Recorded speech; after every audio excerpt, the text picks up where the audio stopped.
Yo, yo, yo, what is going on, everybody? It is Tuesday, 7 p.m. Y'all know what it is. It's another Right to Real Love live show. I'm your man, Jay Emmanuel. So excited to have you guys here with us today. We got a really great topic. As y'all can see, we got some great guests joining us on the show tonight, and I'm super excited. First and foremost, already seeing we have people in the chat already. My girl, Brittany, so I want to give her a huge shout out to already being here super early. So thank you for that, Brittany, and definitely want to introduce each of our guests on the show today. So I'm gonna first start out with ladies first. So Yvette, by all means, if you don't mind, introduce yourself to all of our viewers, the real lovers. Let them know your name, your age, your marital status, and definitely let them know about you and the things that you like to share with them today. That sounds like you're asking for everything and my firstborn too, right? A little bit, a little bit. It's as much or a little as you want to share. All right, all right. Everything but Well, a kidney, right? I know. Well, my name is Yvette Weir. I am divorced. I am 54 years old. I have three children. I am a dentist and an author. I love relationships, so I'm super stoked to be here. Relationship Playbook for Women is a book that I authored last year in the winter. I love motivational speaking. I love opportunities to get in the space and place where we can be talking about love because I love love. And I'm delighted to be here. Oh yeah, it's an honor to have you here. For those who are watching or are interested in getting a copy of your book, I just dropped the link in the chat. There's also a link in the description for anybody watching. So open a new tab, go and get you a copy. Also, you'll find links for Jason and Will there as well. But without further ado, man, coming up to my man Jason, what's going on with you, bro? Let the real lovers know a little bit about you, man. Jason Caston. My marital status is married, so I think I've been married about a year and a half now. I am a author, speaker, digital specialist. I speak geek. I speak normal. I'm currently living out in Chicago, and I'm excited to have this conversation. So let's get to it. Oh yeah. Oh yeah, man. It's a pleasure to have you back on here, man. You were one of our first Right to Real Love guests years ago, Yeah, man, and we had an amazing conversation. And I we just did. love when God brings things full circle, man, just to see where you are today. And definitely looking forward to hearing about your journey and the things that you've been through since the last time we had the opportunity to connect. So definitely happy to have you here with us tonight, Jason. And without further ado, man, my man Will, what's going on with you, bro? Definitely let the real lovers know a little bit about you, man. What up, though, Jay? Appreciate you for having me here. My name is Will. I go by Styles or Willie Styles on Gram, Instagram, Twitter, Facebook, all that stuff. I'm a podcaster. I've been running a show called GFT Radio Show for just over 5 or 6 years now, and you can check us out over at GFT_radio. But I'm also a divorcee as well. I've been I was married for about 10 years and then got divorced and been divorced about close to 5 or 6 years now. And then I have six children and three grandsons. So Yo, Will, definitely excited to have you on here, man. Will is another brother that I've been knowing for some time, and we've been out here in these blogging and these podcasts and streets, and so excited to reconnect and bring you back on the show as well. Before we get into today's first topic, do want to give some shout outs to some people that I saw in the chat. So once again, huge shout out to Brittany. So glad to have you here with us tonight. My man Brian, what is going on with you, bro? Brian is actually going to be joining us on the show next week, man. Can't wait for that. Men chat, y'all don't want to miss it. And what up, then though, my Brian? That's girl one of my J. buddies too. Yeah, man, Brian is a good dude. Y'all, yo, that go way back when I was blogging, man. Y'all already know. Y'all already know. My girl JD Clay is in the building. What is going on? She says she too is divorced. So we definitely excited to have you joining us in the chat tonight. And then none other than my girl Tiffany Smith. She's with us. He says, "Hey Jay, guests and chat mates, I look forward to this show to learn tips to keep my marriage progressing." Yes, indeed. And none other than one of our main show sponsors, my girl Portia is in the building. What is going on, Portia? So excited to have you joining us here tonight. We appreciate you for your continued support of the show. Now, as y'all know, we're going to be talking about dating after divorce today. And I want to kick things off. Since each of you have experienced divorce, I would like to know what is one of the biggest challenges that you experience after getting divorced. So let's start with you, Yvette. You know, ladies first. So, one of the biggest challenges for me has just been all the decisions are now yours, right? every single decision, whether it's small or large. And you don't have an extra pair of hands, mind, or just companionship to run things off of. So to me, that was one of the biggest things. Every single thing now is on you. And if you have children, you know that just depending on how that shared work is working out, a lot of that falls on the female, on the woman as well. Nah, that's real. I appreciate your transparency and your willingness to share that with us. Coming up to you, Jason, what was one of the biggest challenges that you experienced after divorce? Man, I probably say processing failure. I think I had in my life, there's not many areas I've experienced failure. Like, life is great, but relationships, specifically marriage, was probably the one area that I would look at. But I will say I didn't have the feeling of being down, or I was happy. So we're talking about give me liberty or give me peace. If I can't get peace in marriage, I'd rather have the liberty or the freedom of not being in it. So I was good. I just, processing failure was my own personal thing I had to get over. I was good though afterwards.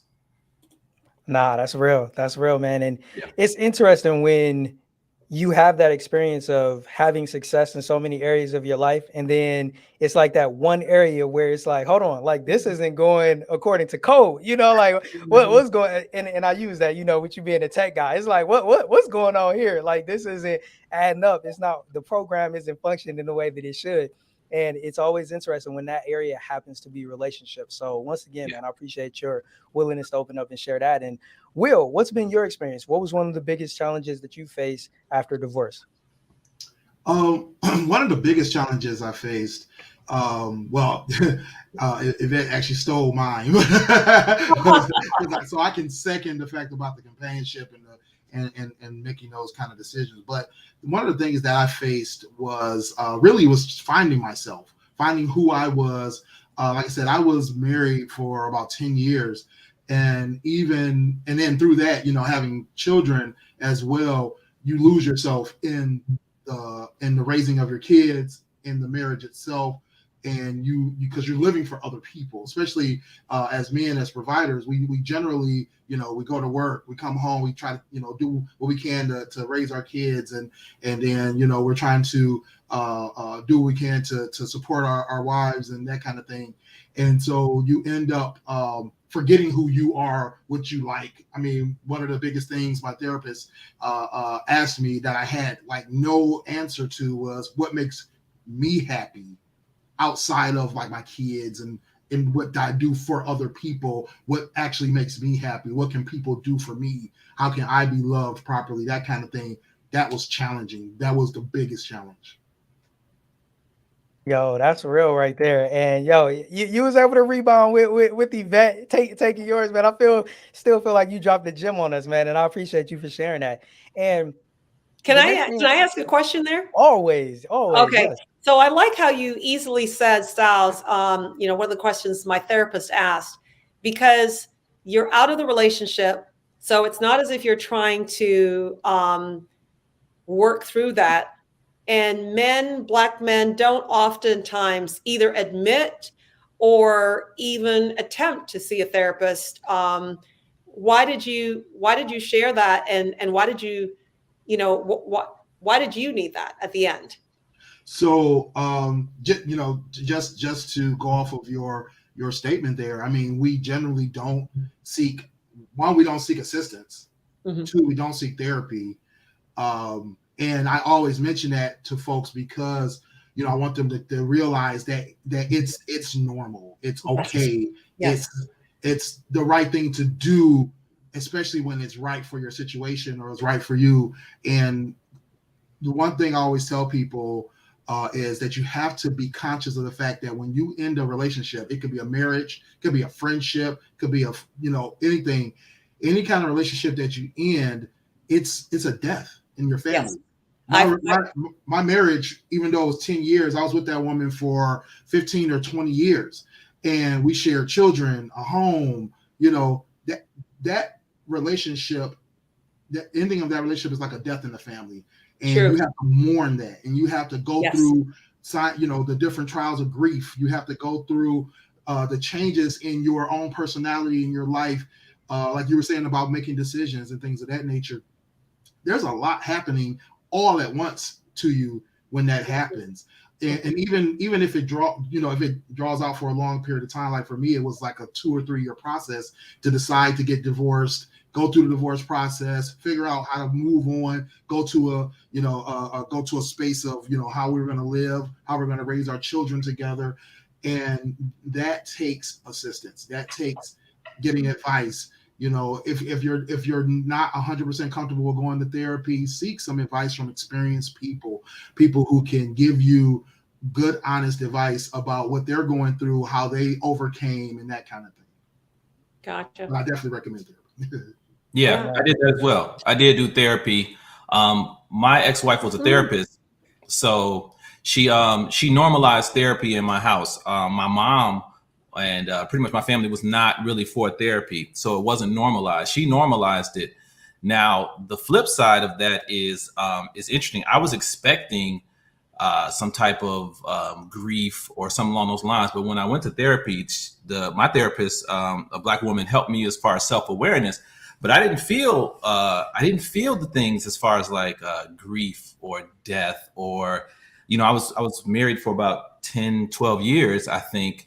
And that wasn't my reality. It was more so of peace, like some real nice peace. And that's what I was looking for. I didn't have to make, as far as a lot of decisions and all that stuff, because I was doing a lot already within the household as far as from a provider perspective. Now, I know there were some shortcomings I had in the house as far as being emotionally connected in the marriage. And so I know the part I played in it going by the wayside as far as like the piece that came after that, as well as me.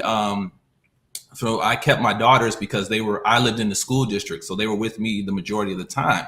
So I took on a lot of the responsibilities, and no, my reality was totally different than, what people usually expect. It was a lot of peace. It was a lot of daddy-daughter time. It was a lot of self-reflection. I was not interested in looking back. I was interested in how this new piece and how life was going to be. But I did say I was not going to get married again. That was my thing, because I was scorned by the failure. But I'm married, so there's a perspective on it. She found you. I love what Dojo says. I don't know if it's going to stay up there. Yeah, I'll keep it up there. Okay, therapy is a must. Men are supposed to be pushing ourselves to the brink to realize our full potential. That includes therapy if necessary to reach our pinnacle. Love that. I love that, Dojo, you're striving for that. I love that, as my chatmate says, we need to normalize this, because let me tell you, that was not my experience. And when I was getting out of the marriage, I said to my ex, do you think we should do therapy? And he said, been there, done that. What did that do for us? And so I love to hear divergent thoughts that just make sense, because I spent 20 years in my relationship, and 20 years in a relationship moving a certain way means that that's your norm. Yeah. So one thing I wanted to touch on, and I'm glad Jason brought that up, because I didn't think about quantifying that statement, that we all go through our own things, right? We all go through our own either, like for me it was like a death, for him it was that peace, and I know there's right. there's everything in between, because there's a lot of people who go through both sides of that. Exactly. But that's just like therapy too. Like your ex-husband said, been there, done that. But therapy is not a one size fits all thing either. You can go to one therapist who will tell you one thing or drive you towards one method of healing, and then you'll maybe switch therapists or whatever the case may be, and end up getting a different viewpoint or a different way of doing things. So a lot of people who go through therapy and then feel like it failed them, what I always tell them is like, hey, that therapist may just not work for you. It would probably be a good idea to try a different therapist, or see if you can find someone who you can better relate to. A friend of mine was going to a therapist who they felt didn't culturally relate.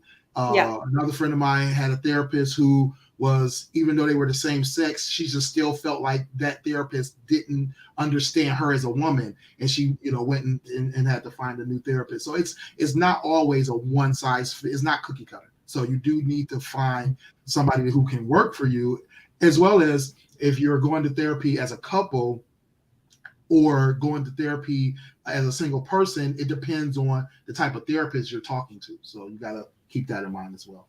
Oh yeah, because now here's the thing with my therapist. Oh, I'm sorry, Yvette. Was you gonna say something? Oh, it's just that somebody in the chat was saying they don't date men that don't value therapy. Mm-hmm. And that was King. Yeah, I saw that one. yeah. I saw that too. Shout out to you. Thank you for joining us. I'm gonna start using that in my pitch. No. Therapy, baby. Now, what I was saying about therapy with so when I walked into therapy, and I'm glad you said that, Styles, about the one size fits all.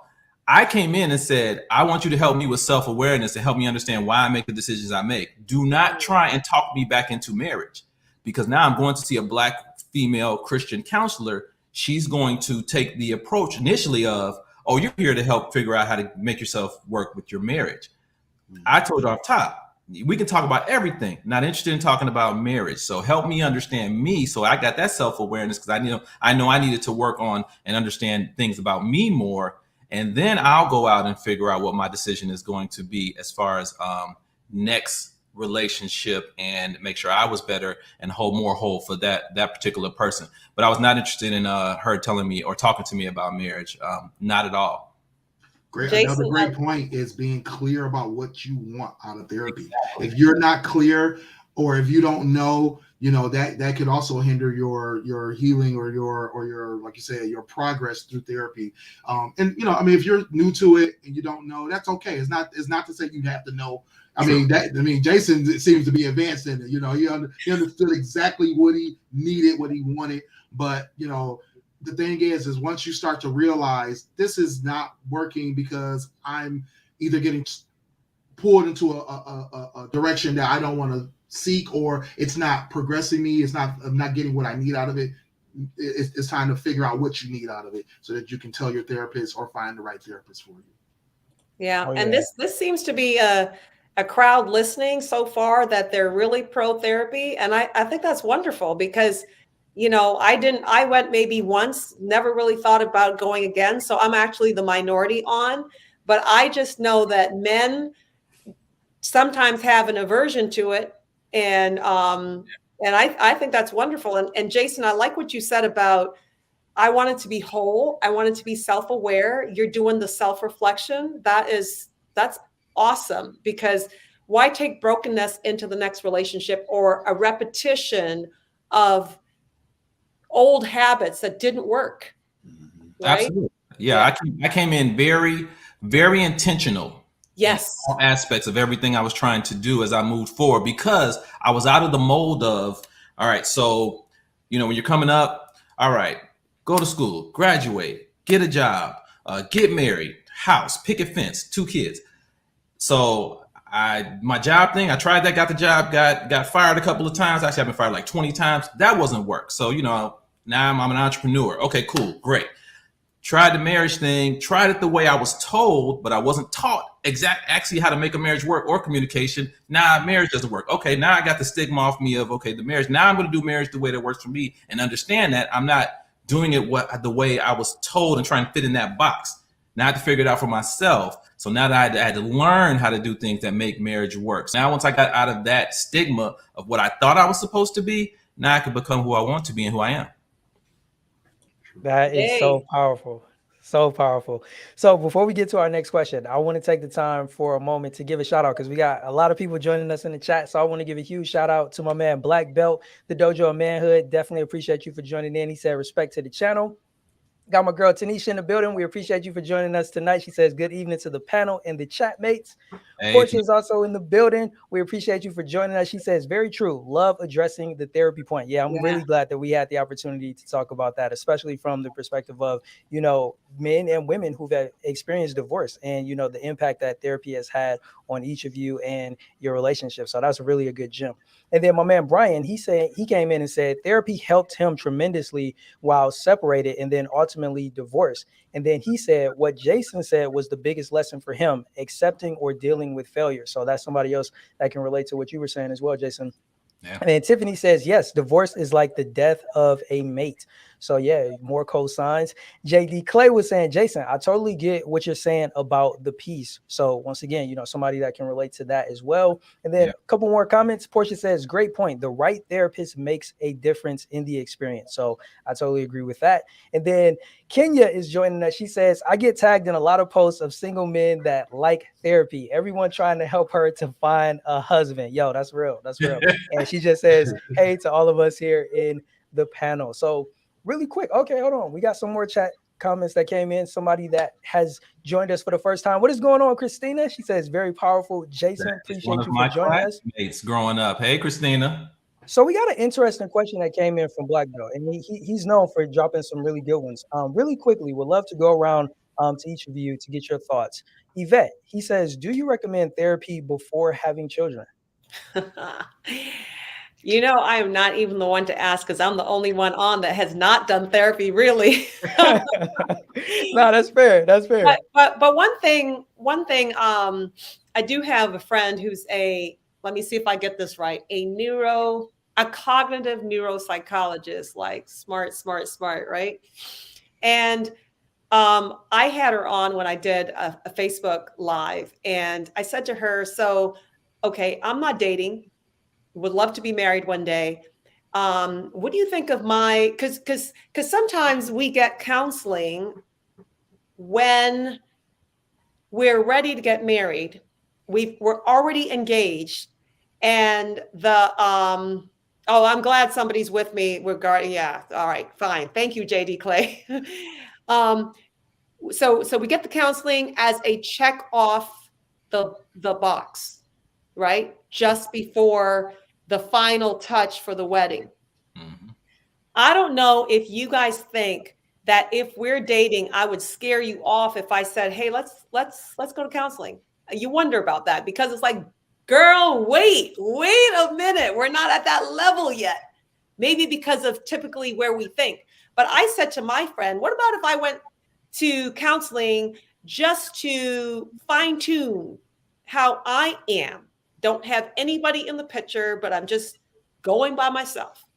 Now, what would you guys think? Because obviously, I mean, you might have gone to therapy to heal post-traumatic, event happening. And I'm just saying, I might consider going just proactively. I mean, she goes through some stuff from way back in your childhood. I said, I don't know if I want to make sure I'm clear. I'm a clear channel and vessel for that next person. What are your thoughts?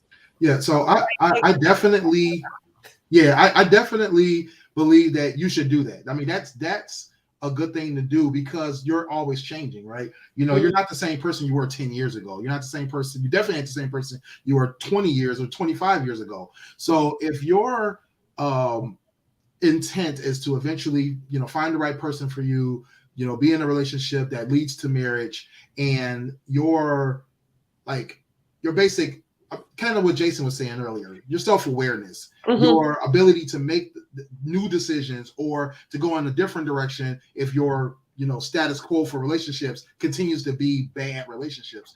I think that it's good to get that basis for change or that basis for improvement so that way you go into it with a more clear head. Also, just being able to understand maybe what, like you said, what issues that you may still be harboring or what things that you may still be dealing with, because sometimes they'll bring that out of you.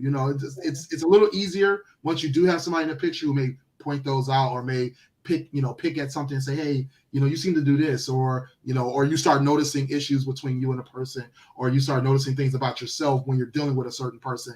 But early on, you can do that before you're actually with someone, just to kind of, like you say, kind of do a double check for yourself, improve yourself, and then be ready for that next relationship. And like you said, maybe not on the third date, but eventually, yes, get to a point where you're comfortable talking to your proposed mate about therapy together or counseling together. Yeah. And I don't know, I don't want to scare them, but it's just like, hey, you want to try something where we get to understand each other in a professional context, or however you would term it. But I think we go to that counseling too late. We're already committed. And if it's not going to work, if something pulls up, it is what it is. We already have the venue and whatnot. That's what I think. Well, it sounds like you're saying two different things there. So I'm gonna come back to the two different things. Before Okay. I got married the first time, we went to marital counseling. It was like 20 minutes, and the pastor said, who got divorced probably like a year later, said, no matter what, put your hands together. No matter what, stay together. That was it. I was like, oh, okay. See, you don't know what you don't know. So I'm like, oh, cool. Marital therapy, marital counseling. Aced it. Got that. Yeah. Gave me zero skills to deal with someone in marriage, to deal with their past issues, their baggage, help them unpack their baggage, help them unpack mine, traumas, experiences, perspectives, all that. Gave me zero skills to deal with that. I think that with what you're saying, and what I think about counseling before I get to what you're saying is I enjoy, my perspective on counseling was I have an hour every week to go talk to someone about myself. I enjoy talking about myself. I just needed her to ask me questions, and I'll take it from there. So that, as she's analyzing and giving her professional opinion of what I say, having someone who sat and listened to me for an hour, whether I look at it like I'm paying them or not, was good for me. It was great. And, she analyzed my decisions, told me, well, you could have did this differently. And sometimes I would say, yeah, you're right. Other times I would say, no, I was very intentional in doing something that you just said that wasn't the best decision. Okay, I made a dumb decision. I knew it. I knew it was dumb when I did it. However, I wanted to do it. Live and learn. So stuff like that. But I think with what you're saying, I totally agree with your perspective of going to therapy to work on yourself prior to getting back into the dating game. The other part about therapy, where you're talking about taking someone with you, now that's going to be your communication skills, which we definitely have to address when we're talking about dating after divorce and marriage and anything. Communication, 90% communication, 10% actually what you're saying. But if you communicate effectively how you want them to go, then you also have to be able to have the patience to overcome their family's thoughts about therapy, their past thoughts about therapy. Like I said, it was normalized from my ex, but before that, I was not feeling therapy. I talked about personal therapy. I didn't talk about when we went to marital therapy. Terrible. So I had terrible experiences with that, but great experiences with individual therapy. So from my perspective, without having said at marital therapy I was bad at it, people would think like, oh, okay, great. He's all for marital therapy. It's going great. I'm for it, but I have not been great at it. I don't have great stories to tell you. No, they was bad. Yeah, I mean, to the point about doing some type of counseling with the person before you really truly get to that right before marriage stage. I mean, I personally wouldn't know how to really react to something like that from a standpoint of what place are we at in the relationship. If you're in a place in a relationship where you are discussing marriage, where you are discussing having a relationship together, for life, that kind of thing, I think you're already at the step where you need to decide, okay, I think it may be a good time to start having therapy or counseling, rather, to just, to make sure that we're both on the same page about things, that we're both understanding each other properly, that we're both communicating well, that kind of thing, going through those exercises. Doing that before that, I wouldn't. Right now, I'm dating. I'm not dating to be married. I'm dating to just understand how to date, because one of my other challenges has been jumping into relationships too fast. And wanting to be, this is my girlfriend, all that stuff. Wanting to be in a relationship so bad that I don't understand how to not be in a relationship. So now I'm like, okay, let me take a step back. Let me learn how to just be Will. Let me just chill on that. But I do like to go out and enjoy myself. I like to have the company of a young lady with me. So I date. But if a woman asks me right now, one of the women I'm dating right now was like, you want to go to counseling, to work on this relationship. Like, what relationship? Like, we're not in a relationship. That'd be real weird. So no, I wouldn't do that personally. Even though I value therapy, I value counseling, but when it's the right time. Hopefully they're not watching, because you said one of the women you're dating right now. Come on now, Styles. Come on now. They are.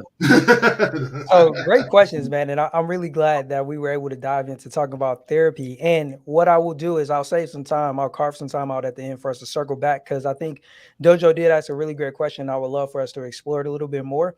But to keep things on topic for a second, I do want to go to our next question. And I'm going to come up to you, Jason, because I do see that you wanted to speak. Here's my question. How does a divorcee know that they're ready to start dating again? How did you know you were ready? How do you know you're ready? Okay, so my short answer is you don't. And by that, I mean, some days you feel like you do. Some days, you will feel like you are ready to explore and get out there and try something different than what your norm was however you viewed marriage. As the way I viewed it was, I peacefully want to date on my terms. So some days I felt like it was great. Other days, you feel like you don't understand the game these days. The game is different. I was started dating and separated in like 16 or 17. So I started dating about 4 or 5 years ago. And I'm coming in with skills that were previous to when I got married in like 05. So you taking 04 skills into 2018 dating, you're a little behind the 8 ball. So then you miss,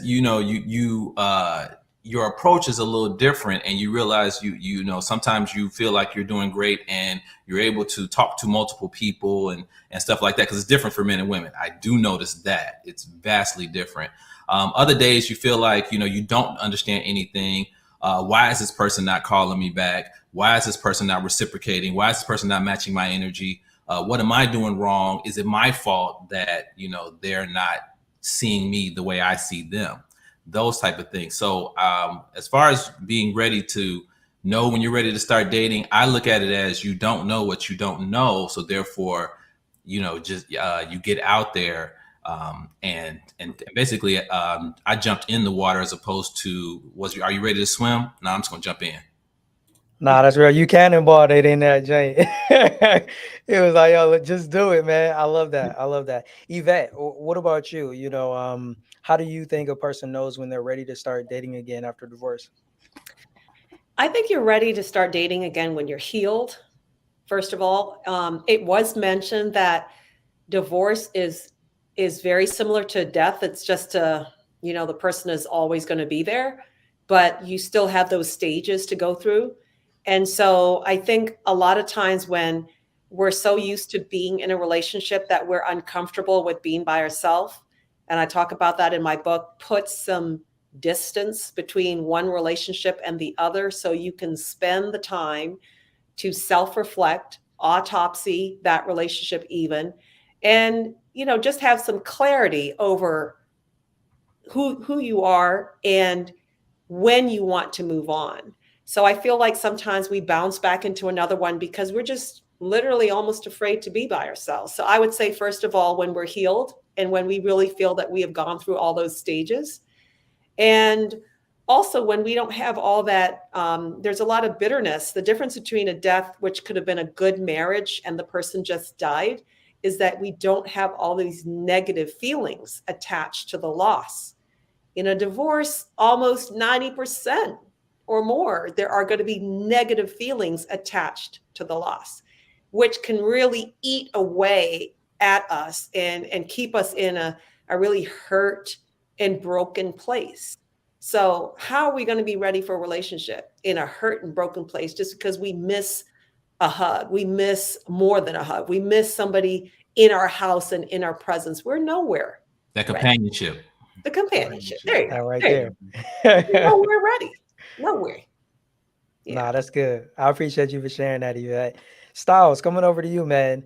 How do you believe a divorcee knows when they're ready to start dating again?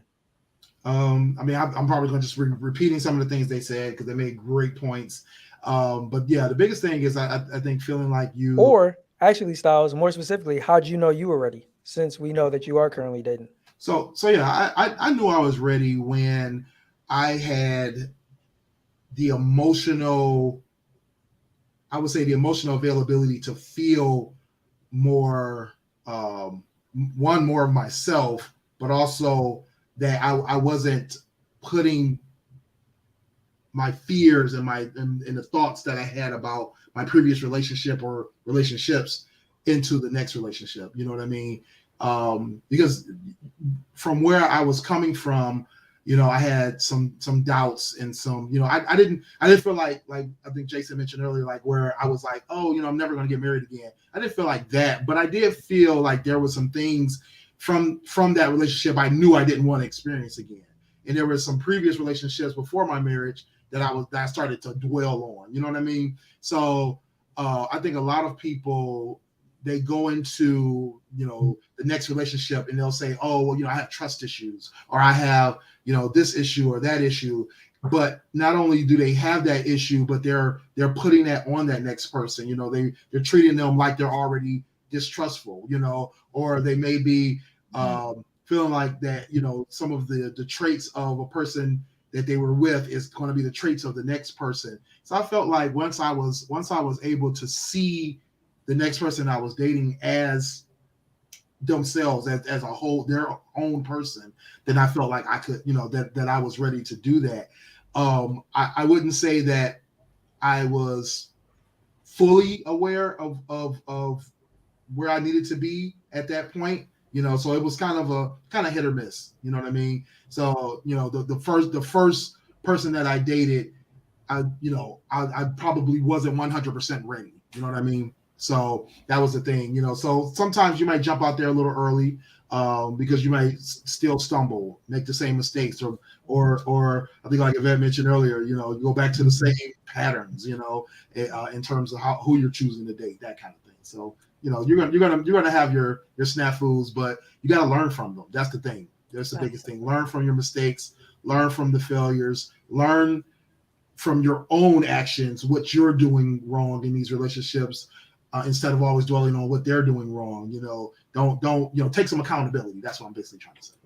Yes, accountability is so important. And like you mentioned, it seems like practice, right? You kind of got to start practicing at it again. And there's a good follow-up question from Portia for you, Yvette. But before we get to that, I first want to give you the floor and allow you to speak directly to the real lovers in our audience tonight and let them know about you, how they can support you and show you some love. Well, I appreciate that. So, like I said, I am a dentist, but I also, I love love. And so I went ahead and I wrote this book called The Relationship Playbook for Women, 7 questions. So let's keep it simple. It's a small book, but there are questions in there that, to me, you can ask yourself as we're talking about this, even how do you know when it's time, that you can ask yourself from the beginning of the relationship all the way to the end, if unfortunately it ends. And I'm with you, Jason, with, failure. There is a sense of failure, especially when you're not used to that. And marriage is a huge failure. So what if you get to that? What are your resources and where do you go from there? I also address that in the questions. And you can find this book, The Relationship Playbook for Women. You can find this on Etsy. Type in my name, Yvette Weir, or type in The Relationship Playbook for Women, and you can find it on Etsy. Thank you so much. I also do coaching, but right now, as this is a new book, this is primarily what I'm promoting.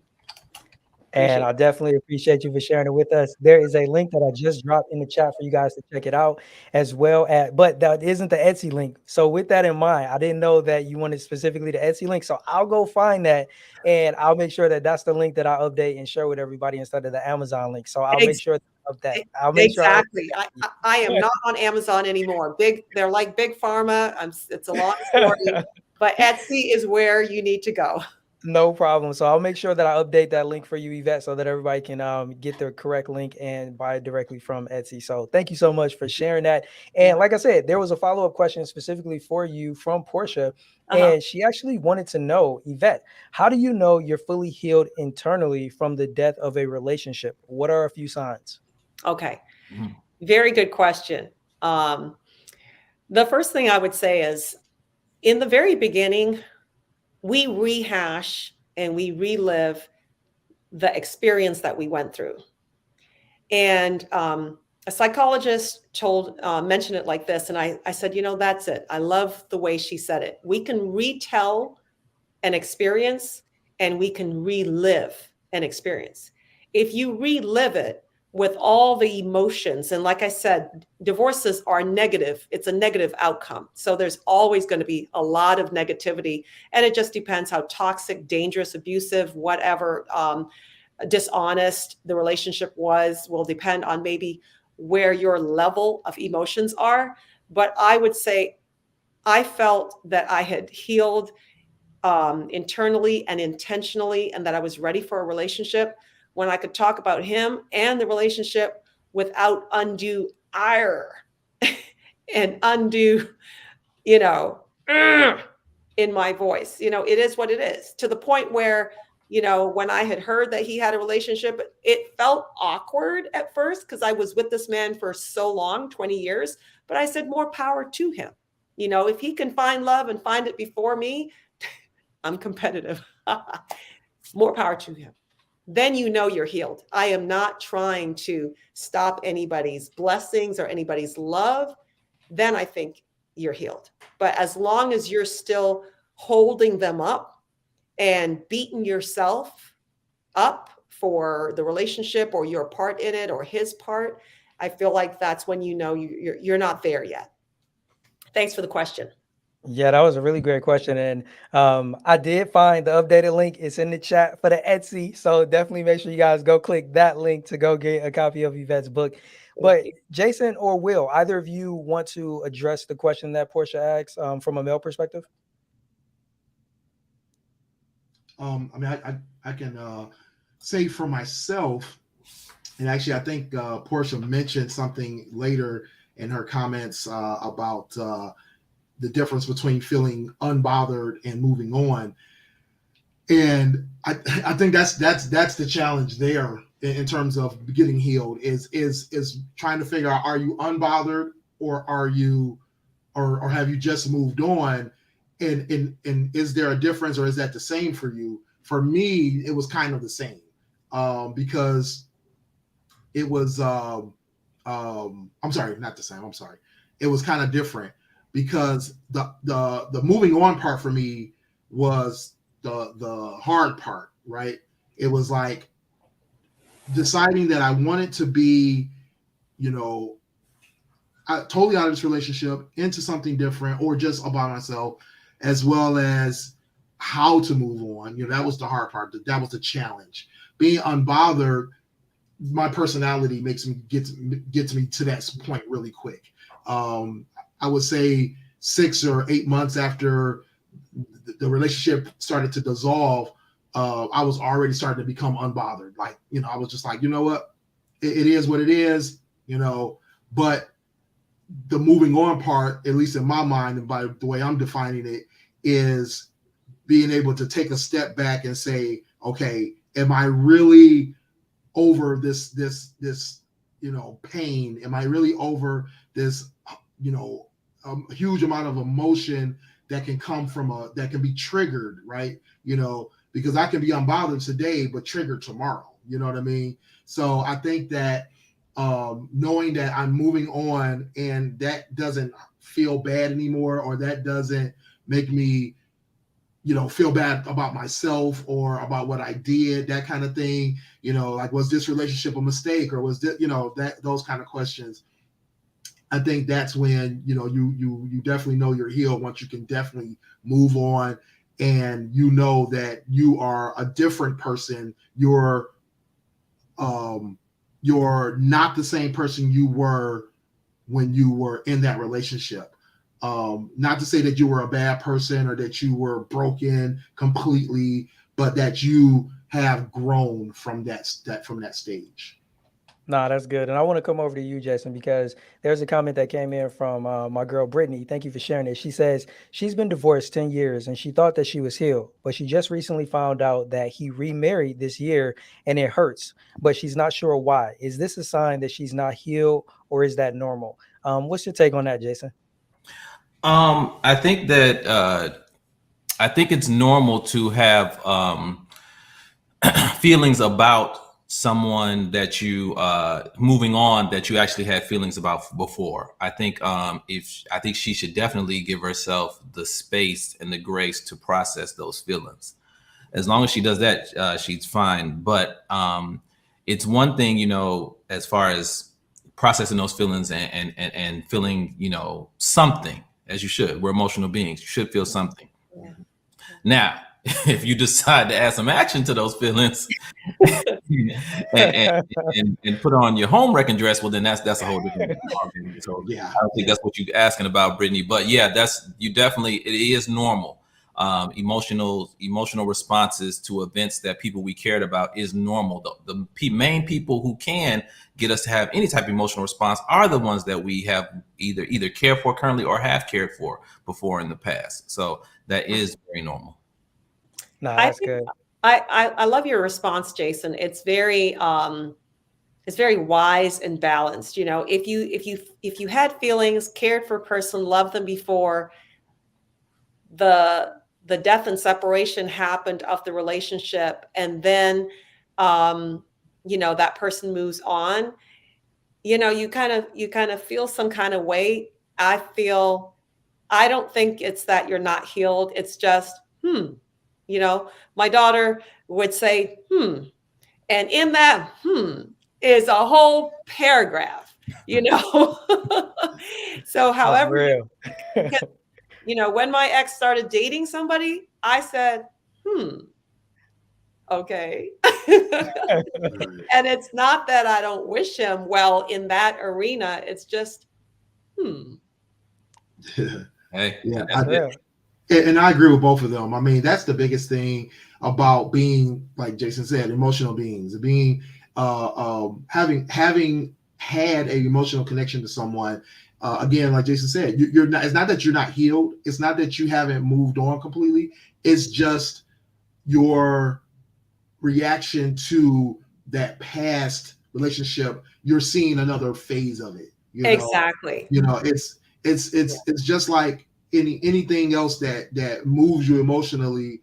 It's a deep down feeling where it may be surprise. You know, it may even be anger sometime. You know, a friend of mine is fresh out of a divorce who had a similar reaction to seeing somebody that they were with go through, you know, or start a relationship, and you know, they were a little bit more angry, but they I believe they came back to, they were just angry that it was a kind of a blow to their kind of their viewpoint of what they were going through. Like, you know, they didn't feel like they were moving in the far path as the other person, and they were like, you know, is this me backtracking, or is this me, you know, not being healed? And it's like, well, you're still going through your healing process, but no, it's not that you know, you got to remember, everybody moves differently. Everybody moves at a different pace. Everybody has different reactions.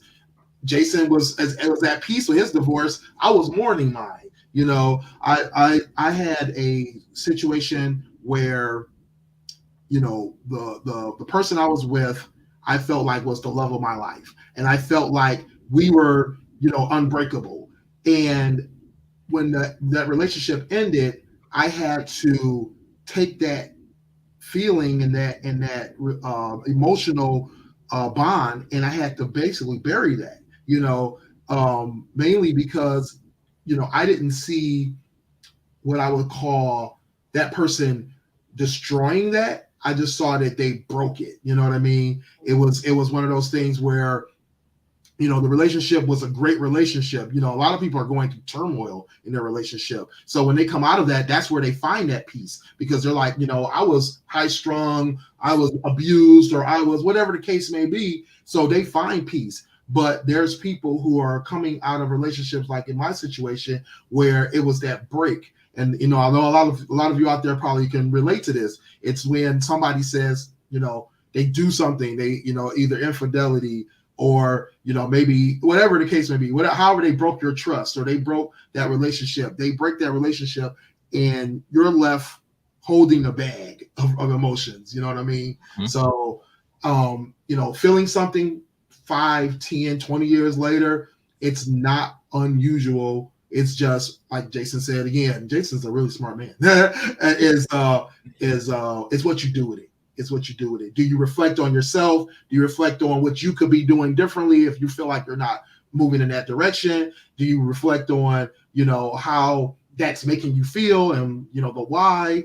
Whatever the case may be, that's fine. But, if you put action behind that, then yeah, maybe you need to rethink what you're doing because, trying to get revenge or trying to get them back and all that. Yeah, you haven't moved on if you're trying to put. Oh yeah, she listening, y'all, because she was like, "Thank you. Don't send DM and don't put action to these feelings." So she got the message. So that's definitely an important stuff right there. And I also want to give a shout out to Portia. She said, thank you so much for answering her question earlier. And she did just share another good one, but I'm going to save it for later just so that we can kind of stay on tonight's topic for the moment. And then Yvette, JD was saying, I get it. So you got somebody that totally gets it. And Jetty is here for you, Yvette, showing you some love as well. Yeah. So Jetty, I'm super excited, man. All three of you are dropping so many gems. And I have another question. And I'm going to come to my man Jason with this one. I want to know, how is dating after divorce different or let me put it like this. How is dating after divorce different as opposed to dating as somebody that's never been married? You had mentioned or kind of alluded to it earlier, how, when you was dating in like the 05s, the early 2000s versus the 2018 scene, it was completely different. So what would you say are some of those differences? I think dating after divorce, I think that one of the things is being very intentional in what you're going for. So if you know that you want to just date just to have fun, like Styles saying, he's dating just to date, that's what you're out doing. So you're very intentional about, this is how I'm rolling. If you're dating with the intention of I'm going to be, for marriage, then, you're very intentional about that.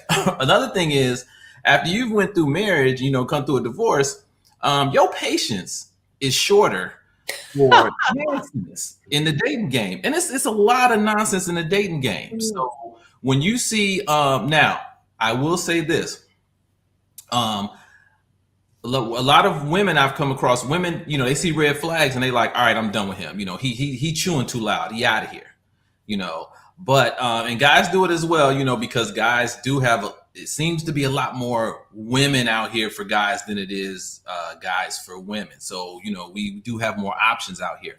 But, with us, with us having less patience with what dating is, with what's going on with people, and we already went through dealing with someone, we feel like our time is more precious. It's like, I don't have to deal with that. So, but I will say in terms of the patience and red flags, don't start, when you're dating, don't discount people just yet. If my wife right now, she tried to dump me like 3 times. And I know of at least 2 where she was like, I'm done with you. Until I called her, of course, but nonetheless, we're very, very happy now. So a lot of my answers are coming from a perspective of very happy, very focused. It worked out the way she prayed it to work out. I'm walking in her blessing right now. Because again, I said I didn't want to get married until I found someone that was like, yeah, no, I'm not passing this up. But, she was patient with, as I figured things out and made a decision. So dating now is, do you have the patience to deal with people and all the issues that we have? Do you have the accountability that knowing that, you have problems just like they have problems? Do you have the communication skills for that very few people have to work through issues? Me and my wife, talk about a lot of stuff. Our communication skills were vastly different. I'm the mild mannered guy in the restaurant that's like, wow, so they didn't bring my mashed potatoes. And she's the one like, hey, yo, my man said he wanted mashed potatoes, so if I got to go drag the chef out, like she's that person. So that's the thing. But when it comes to communication about our marriage, she puts our marriage and me on a pedestal as a priority. She matches my energy, overmatches it. So that's the things. As far as when you're dating, it's different. As you start cutting people off faster and getting rid of people, like just because you feel like you don't want to deal with the stuff that you don't want to go back down the same path you went down before. So when you see something that looks like what you was dealing with before, you like, nope, not doing that. And that's not the case all the time. So we don't give people a lot of grace and space. However, they show you 2 or 3 red flags. Well, 3 strikes you out. Now, don't give them 15 red flags because you need companionship and you lonely and you feel like you're going to find nobody. But also, don't take 1 red flag like you ain't come with 4. Jason, can I respond to that? Of course. Yeah, one moment, Yvette. I just want to quickly share this comment, and then I'm gonna come right to you if you don't mind. So Sure. Brian was saying you have to meet people where they are and not discount people too soon. However, you can't stay in too long either. I've been on both sides of this, and I just wanted to share that because he was co-signing what Jason was saying. So the floor is yours, Yvette. Okay, thanks. So Jason, it sounds like you're saying 2 different things, or two kind of somewhat opposite things. In one sense, you're saying people, and I don't know if you're saying women or you men as well, we tend to cut people really quickly because we don't have any time for foolishness. That's kind of my words, or not as much patience, or we're recognizing something from the past and we don't want to duplicate that. Divorcees, people. Yes, divorcees. Okay. But at the same time, and you said she cut you off at least 3 times, 2 times that definitely of. So I really want to know what made you hang in there, because this also does not seem to be the dating environment where men are really like, no, but I'm coming back at you in a respectful way. It's like, I see myself with you and I'm not giving up so easily. I'm not sure that I see and sense that. So why was that different with you? Good question. So what made her different? So, especially for someone like me who's very calculated and thinking 4 or 5 steps ahead and 5 or 6 different outcomes. When she decided at certain times, she was like, I'm not going to call you. I'm not dealing with you, what have you. Even when I thought that there were better options out there, there was always something that said, that told me, and, I listened to my intuition, not as good as women's intuition, but I do have a little intuition. There was always something that said, you can't let her get too far. That's good. There are that's a nugget right there. Now, and the reason I say that is because now, what did that grow into? Well, as now that I'm married and we talk about the type of connection we have, I realized when I kept saying I didn't want to get married again, I was like, I didn't want to have the same failure. I didn't want to fail again is what I was really saying. Yeah. So when she started matching my energy, she started connecting with me on levels that were only I would reach out and do. Like she jumped up. We were doing long distance marriage. I was living in Dallas. She was here in Chicago. She would come see me. She would start to match me and speak in my love language and match me on different levels and do things that I would normally only do for others. When she started doing that, then that connection that I felt early on, which was don't let her get too far, she basically was building upon that. Nice. So that's what it was. So really, even when she specifically, I remember this was 2019. When she was like, I'm not dealing with you. I'm not gonna call you. I called her. I knew if I called her, she would at least take my call. And from there, I had to rebuild and repair from whatever issue she had with me, because it definitely was my fault. But nonetheless, it was always, I'm not gonna let you get too far because I know this connection is bigger than what I could see right now. Woo. Or that's 2019. Now it's 2022. And I'm telling you about this woman who has my last name. And I didn't know what it was going to grow into. I didn't even want to be married, but yet here we are. That's a word for the men. Right. That's a word. Don't let them get too far. Right. I like that. Yeah, like you had mentioned earlier, Yvette, he dropped that gold nugget on us. You talking about styles now. Now when you're talking to different, you say you're dating different women. It's like you don't feel that with everybody, but there are certain people that catch you on different levels. that you're like, okay, there's something about her. I don't know what it is. There's something about her. Now, other women entertain you in other ways, and for whatever reason, you stay connected with them. But there are certain women that catch your eye on a different level that's deeper than just the surface. And with that, you keep them around and like, let me figure out what that is. If I had women's intuition, I would know, but I'm not that smart. I'm just a man. Right. Exactly. Love it, Jason. Love it. I love that. So Styles, coming over to you, how is dating after divorce different from somebody dating when they've never been married? Kind of the same thing that I can't remember which if it was Yvette or Jason that mentioned, probably Jason, that mentioned something about the patience that you lose, as well as the ability to quickly move on. Because my thing is now that's one of the things is like I feel like I can be more critical or more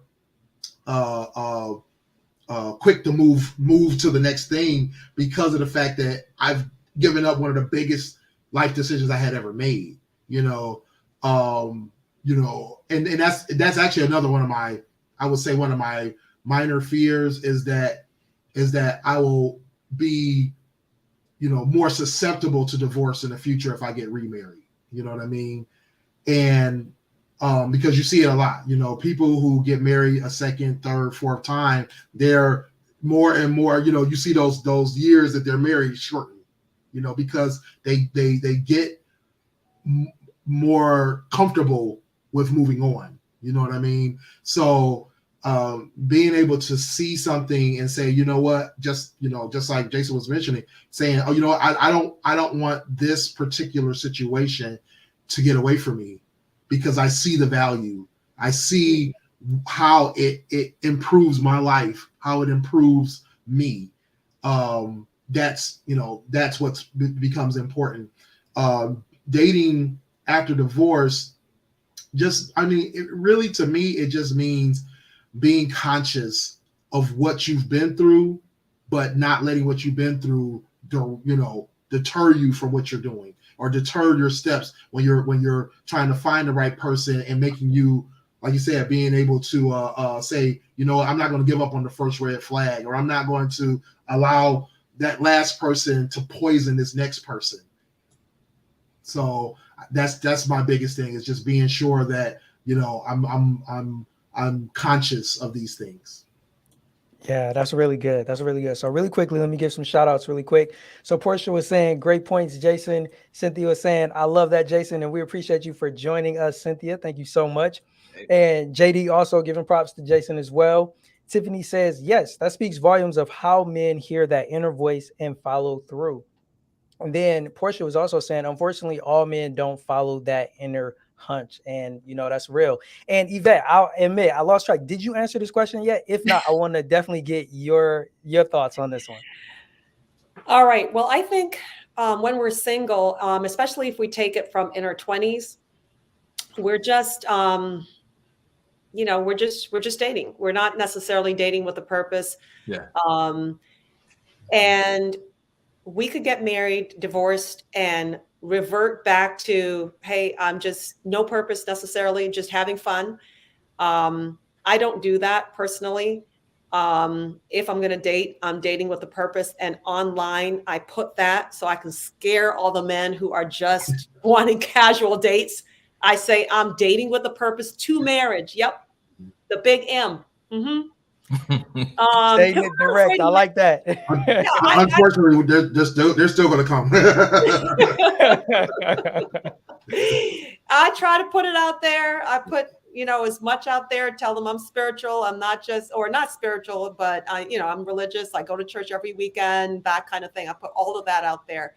So dating after you have more to deal with. If you have kids, you've got to balance that. I don't introduce kids to anyone at all. Don't mention it at all, because, the one or two that I've dated have not really gone that far anyway.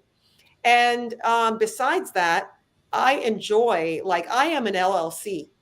I am my own company, and I am investing daily, monthly, and yearly in my LLC, so that when that person comes, he's gonna reap dividends for knowing me and being a part. And I hope I can do the same with him. So I'm not pressed to just be out there just to be out there. I can kind of take care of myself. I go to I've traveled outside of the country by myself multiple times during holidays, without holidays. So for me, dating post-divorce is to, even though we have admitted, Styles, that, there is that risk of, once you've divorced once, statistically, it could be higher and higher, second, third, not going any further than third. I still say for me, it is to get back to that. I'm not, in my 20s where I just need to just go hang out. And if I do that, thank you, JD. If I do that, I'm about forming communities. And so I bring my singles, I bring my married together, because I know go ahead, update, girlfriend. I know my married people stick to themselves. When I have get-togethers and social events and retreats and stuff, I invite the married and ourselves, so we can all learn and glean from each other. So dating post-divorce for me is to get me right back to that marriage level, if it does happen, if I am blessed enough for that to happen. Oh yeah, and like Tiffany is saying, that's what you got to do. State what you want and expect. Yes, Yvette, most definitely. And then we had a comment that came in from my man Brian. He said, what Jason, Patience, Yvette dealing with foolishness, and Styles dating without a purpose are all saying we can be selective, set higher standards, because we can reciprocate anything that we ask for. And that is real talk. I love the way he did a great job of summing it up. And look, like Brian is smart, man. Brian is a genius, because he know he coming on the show next week, and he's getting y'all familiar with the gems that he gonna be dropping when he on the panel next week. So I love it, Brian. Yo, you a smart brother. Yeah, man. He's listening. He's listening. Oh, Jay, let me talk about the standards real quick, since Brian brought it up. Yes. Real quick. So we talking about standards, setting higher standards. Now this is something that my wife did when we talking about standards. So she set the initial standards when of course I came in talking about I didn't want to be married. I was just dating. And she was like, I'm on whatever you want. So I'm thinking, man, this is the coolest chick I've ever met. She on whatever I'm on. We flowing again. So that's why you don't let it get too far, because we flowing. I say about 4 months in, she was like, yeah, I'm not on what you're on anymore. So what are we doing here? So the thing is, with what Brian was talking about, it's like, I do like the fact that standards can be set and standards can change. So and for me, it was like, okay, cool. It's time to level up. It's time to reciprocate that. It's time to make sure that what she is looking for is also what I'm looking for. Now let's look at how we move on and go to the next level. But I did like the fact that, instead of having misunderstandings about what are we, it was more so of, she was basically like, this is what we're going to do. So you let me know if I'm going to waste my time or not, as Yvette was saying, as being intentional and saying what you want. She said what she wanted initially, and then she was like, we're either going to move forward or we're going to go our separate ways, because you're not going to string me along for a couple of years and then go ahead on to something else. So I like that. I appreciate you. Love that. I appreciate you for sharing that, man. I love that. So what we're going to do before we get into our next question, which I'm actually going to come to the question that Ebony just dropped, but I want to give my man Styles the floor. But first and foremost, my man Q is in the building. What's going on, Q? I appreciate you so much for joining us, bro. But Styles, definitely let the people know about you, your radio show, and how they can show you some support, man. Well, again, I'm Willie Styles. You can catch me generally on Monday nights, 10 p.m. over at the GFT radio show. We do relationships, we do politics, we do family, we do tons of different topics. We have niche shows as well. I host my own gaming show, play some games. I do a show with one of my co-hosts on a couple of Fridays out the month. We do sexuality and relationship topics on her show. So come on over to GFT Radio Show Network.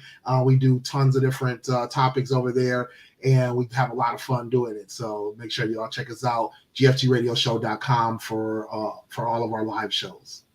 Oh, yeah. And I made sure that I dropped the link in the chat so you guys can definitely go show him some love and support. And in addition to that, I will make sure that I update the links in the description as well. So I appreciate you for sending over those corrected links, and I'll definitely make sure I do that. And like I said, shout out again to my man Q. He's a smart man. Him and Brian, they both coming on next week, and they're like, yo, let me tap in and see what y'all doing this week, and definitely dropping some gems here in the chat. But like I said, I want to come back to Ebony's question, and I'm coming over to you with this one, if you don't mind, Yvette.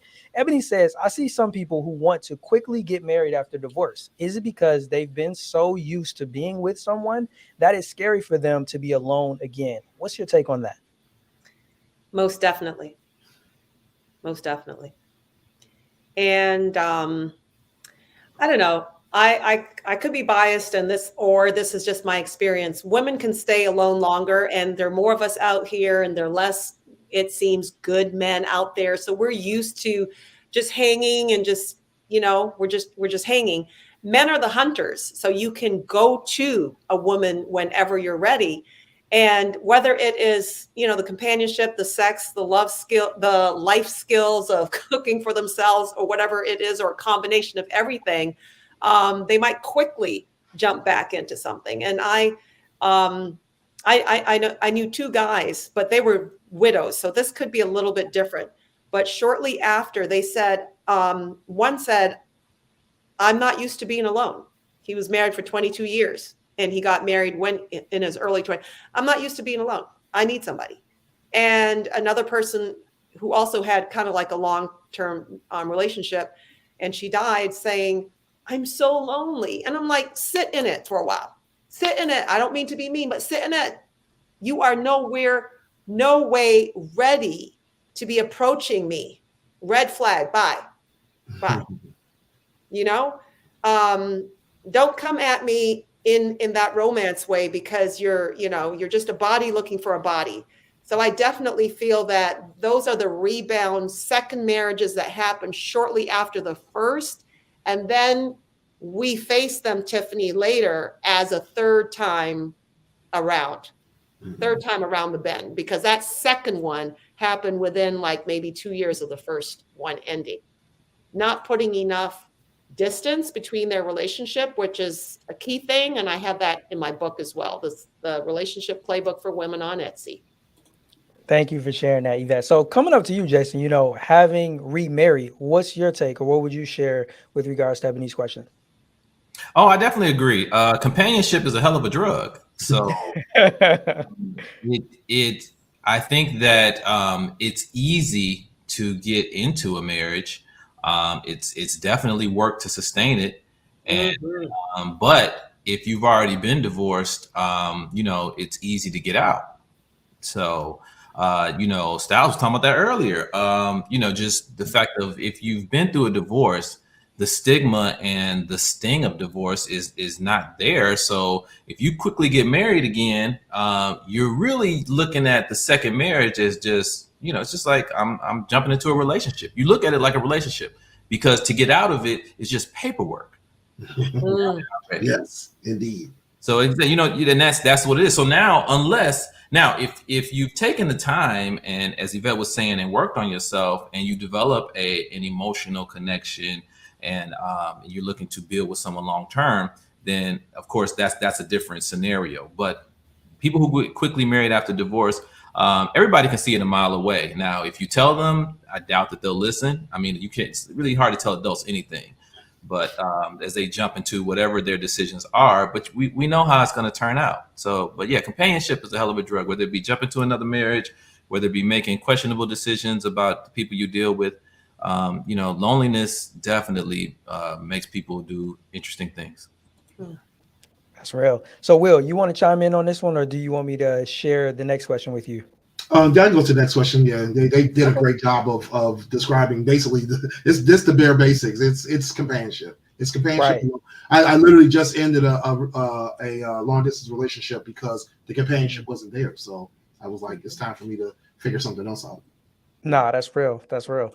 So coming to you. So I got to give a shout out first and foremost, because this topic all came from one of our real lovers in our community, a young lady named Hillary. And I want to make sure that I answer both of her questions before we wrap up tonight, so that she gets the answers that she wanted. So this was her first question.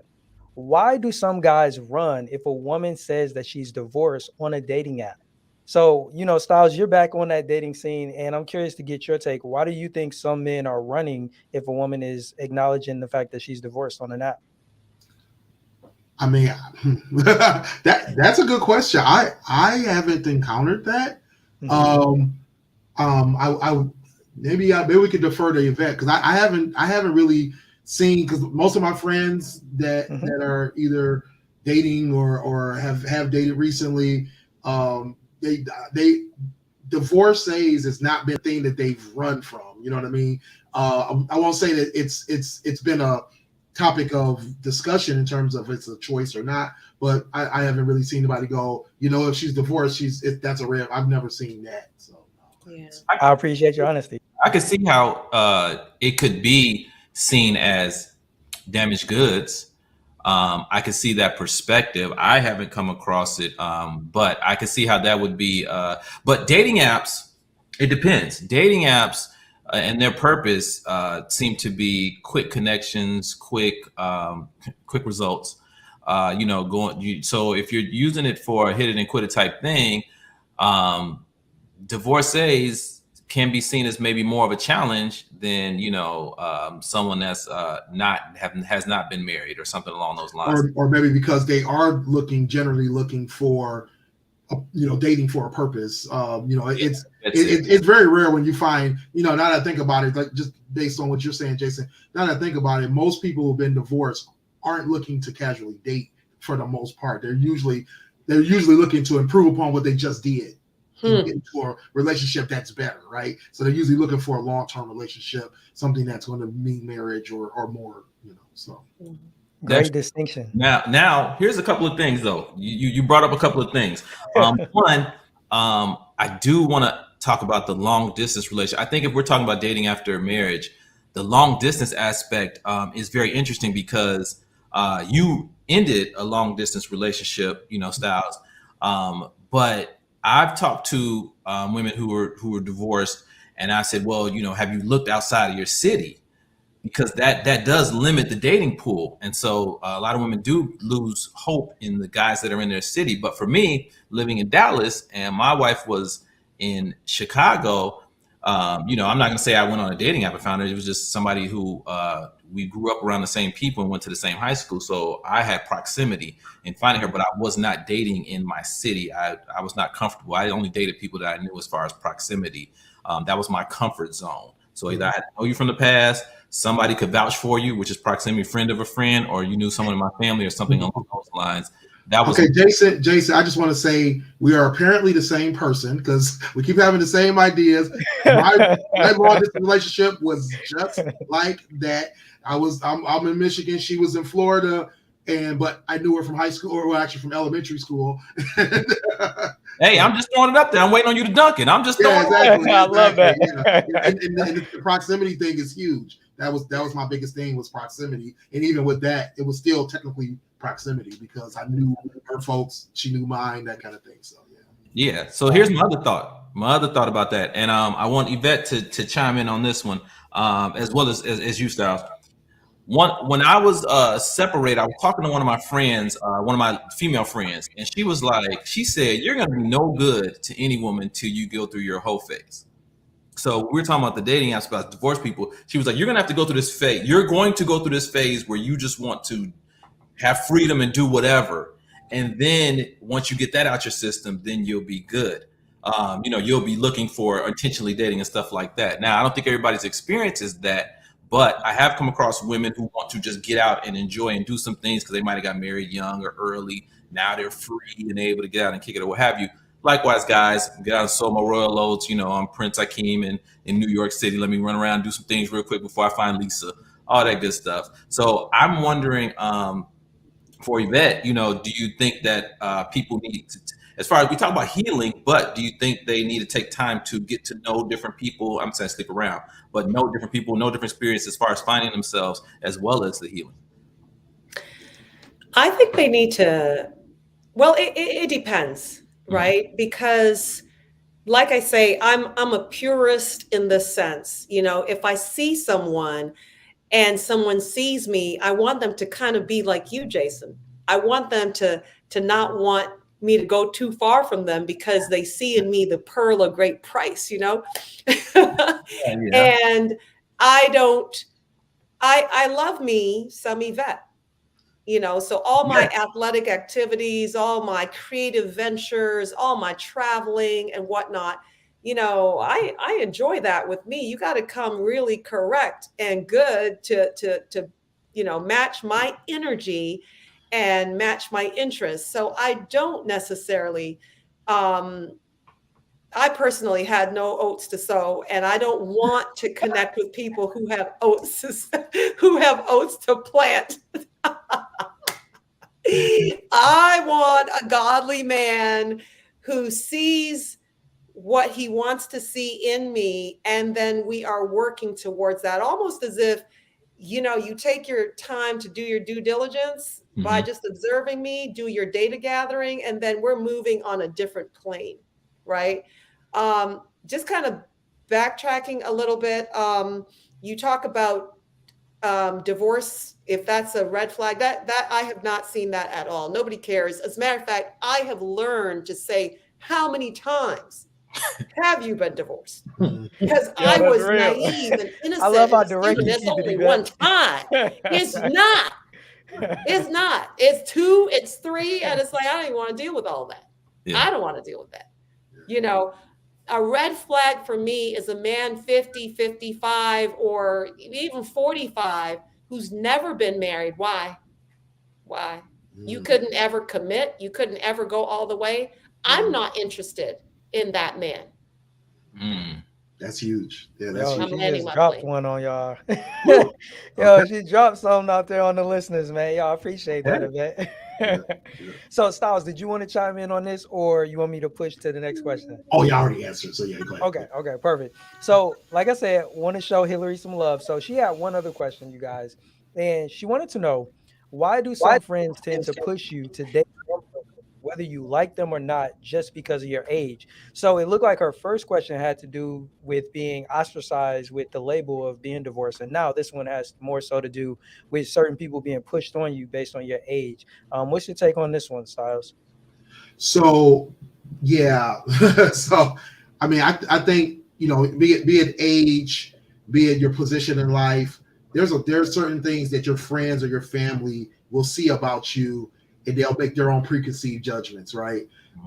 Being especially, and I think this happens to women a lot, you know, when they get older, or they are, you know, maybe out of a really long, you know, long-term relationship, you know, you see that getting pushed on them more, where it's like, oh, you need to hurry up and get married again, or you need, you know, or if you don't have kids. A friend of mine, she was in her late 30s, early 40s, and, you know, she hadn't had a kid, and so everybody was on her about, you know, getting married, because they were like, you know, you're the one to have a baby. And, you know, I think that that's one of those common things. And for men, for me, it was more of, you know, the fact that I was more, you know, more experienced, more successful in life, you know, having a successful business, getting more successful in my career.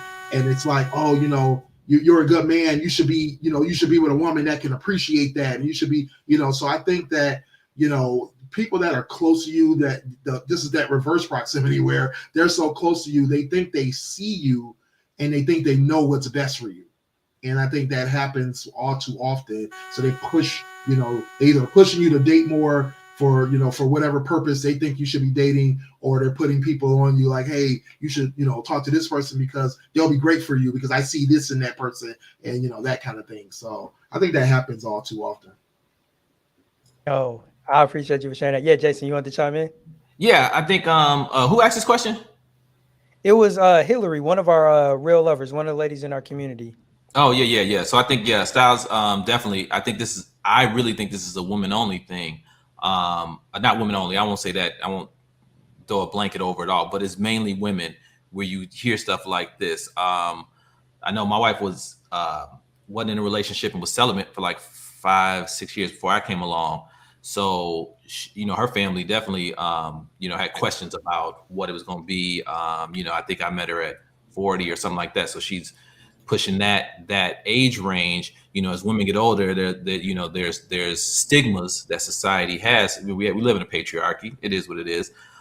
So those type of stigmas and those type of things make it look like the women's biological clocks is constantly ticking, and they need to start checking off these boxes to validate themselves, when guys can soar their royal oats until we're silver foxes and got the gray, you know, and the gray and the black, like my man Styles over here. We can just keep doing what we want to do, but somehow women, you know, the berry ain't getting sweeter as aging, and you know, somehow losing its value, which is not the case.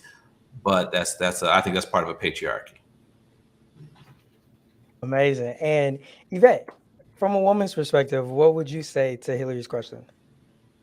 I was having some headset issues. Can you repeat that question, please? Yeah, no problem. So her question is, why do friends push you to date one person, whether you like them or not, just because of your age? Could it be that your friends just want to make sure that you find love? Maybe they found love. I am a matchmaker myself because I love love.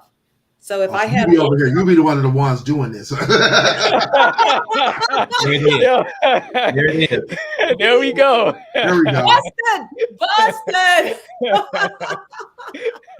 He was like, well, maybe they mean well. Yeah. Right. Maybe we mean well. All I want to do is get you guys in the same room, physically or digitally, and you can take it from there. That's it. I don't push it any further than that. And I have learned to show the picture to the guy first, because you guys are so particular.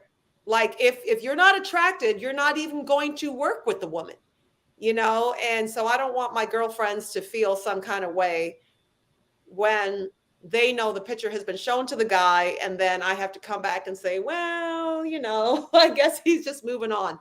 If it's one thing I've learned in matchmaking, show it to him. Show it to him. Nah, that's real. That's real. So we got another question that I'm going to dive into really quickly. But before I do, I also want to let those who are watching know about this amazing free prayer book that we have for women. So, you know, we've been talking about, ladies, those who are either experiencing dating after divorce, or maybe you have never been married. And one of the things that is important is praying for your future husband. So if you are interested in getting this free prayer book with 7 powerful daily prayers for your future husband, all you have to do is go to righttoreallove.com/pray. There's a link in the description on YouTube, and I'm also about to drop the link in the chat. But with that being said, our next question that I would love for us to dive into really quickly is... wait, Jay, yes. Before you jump into that, yeah, that book, that link you just did. So I have to say this because my wife is watching this. Yes. You know, we talked about success in a whole bunch of areas, but I said in this particular area, marriage, this manifestation, this blessing, this is her prayer being answered. Wow. So that I continually will say that, like, she prayed this, she did the work, she was celibate for that period of time, she did what she needed to do, and she continually prayed, and our marriage is a manifestation of her prayers. I wasn't praying for a successful marriage, successful relationship, because there were a lot of things I didn't think was possible, because I was like, I went through it. All right, I'm just content with, you know, settling if I get back into a relationship like that. But her prayers is the manifestation of the love that we have now, and this you know, this beautiful marriage. So when you say something like this, I'm like, man, now before I'd have been like, oh, this is cool, that's just a nice little product. Now I'm like, no, hold on. This stuff right. works. So yeah, and it's amazing because this is actually the free book, but I actually have like the actual full book, which is clearly a paid book, and the title of that book is Manifest Him. So, you know, to your point, right, is that the power of prayer can manifest that future husband into your life, or as we know, it applies in any area of your life. You know, the power of prayer is real for those who truly believe in it. So I definitely would advocate for the ladies to take advantage of it if you haven't already. But man, this has been such a great conversation. I do want to give a shout out really quickly to Tasha from Major Change Group. We appreciate you so much for joining us in the chat today. And once again, shout out to my girl Portia, today's sponsor of the show. And so grateful to have you join us. But here is Jay. Yes, Yvette. Can I ask you a quick question? So you have a prayer book for the future husband. Do we have a prayer book for our future wives? For the future wives? No, I didn't write that. But that's because our brand here, Right to Real Love, is targeted towards women. So I encourage anybody out there whose audience is for men, definitely jump on that. But I know the importance of operating in the lane that I'm operating in. So that's the reason why it's specifically targeted towards the single women. No, I just feel that while we are praying for that special man, you guys need to be praying for us. So it's still singles, but I feel that we also need to make that shift into men every night, every morning. Pray for us. Pray to find us. Yeah. Yeah. Pray Amen to that. Amen to I wasn't that. smart enough. I can tell you right now. My wife. Men who are listening, pay attention. Yeah. Because spiritual women are really looking for priests. We're looking for men to provide, to protect, and to be the priest in the household. So it's great to start that early and saying, God, help me really have clarity to know myself and to evaluate, just like Eliezer went searching for Isaac and he prayed. He is the prototype of a biblical man who had a mandate to come back with a wife and who prayed for guidance for that. You know what I mean? Indeed. So I'm looking for somebody to step up to the plate and have that. Let's pray for our wives. Most definitely. And that's just what Cynthia's saying. She says, I'm going to be praying that someone will lead the men to pray for their future wives. So I agree with you. I think that it's extremely, extremely important. And I definitely believe that manifestation power can be accelerated, when you got both people praying those prayers. But I love the fact that, from Jason's point, it can happen one way or the other, right? So that's the good thing about prayer, is that even sometimes when the other person isn't doing it, they can still reap the benefits of it, and I think that that's a beautiful thing as well, and it sounds like Jason is happy to be reaping those benefits of his wife's prayers. I'm just happy to hear the brother acknowledge it too. It's wonderful to acknowledge the fact that prayer was what, got you where you are, versus, anything else. So that's beautiful. That's beautiful. It is. And shout out to Nichelle. She says, teach sister. She is enjoying what you are sharing with us tonight, Yvette. Definitely appreciate you for joining us. Thank you so much. Hey, Nichelle. Yes. Yeah, no, I'm saying hey to Nichelle. Look like one of my classmates. Fantastic. I appreciate her for joining us on the show. Thank you so much for supporting Jason and our show tonight. So here's my question for you guys that I want to ask before we wrap things up. And it's, what challenges must divorcees be aware of before they re-enter that dating scene? Will, what would you say? Well, I think somebody touched on this earlier. This dating scene is not what it used to be. If you've been married for 5, 10, 15 years or in a relationship, a long-term relationship for that long, it is not what it used to be. And there's a lot of pitfalls. There's a lot of things that you have to be aware of. Like we were saying earlier, I was joking earlier, but it's real too, about like Yvette putting in, looking for dating with a purpose. And then you're going to have those jokers who still want to date for fun with you. And, I think you shouldn't get discouraged by that. That's the hardest thing. Don't get discouraged by the fact that it's a crazy world out here, between the pandemic and just, the way social media is unfortunately teaching or leading people astray, and the things that people already have problems with in their own lives. It's making the dating pool very murky. So don't be discouraged though, but just be prepared. Oh yeah. So Jason, it sounded like you had something you want to chime in on that. Oh no. He was right when he said dating pool is murky though. We know what you say. The dating pool got piss in it. Women and men said, "Hey, it is what it is." But murky was a great way, politically correct way to say that. I appreciate I was trying to be respectful of Jay's show. On my show, you can say all that. But on Yo, Jay's I show, definitely appreciate that.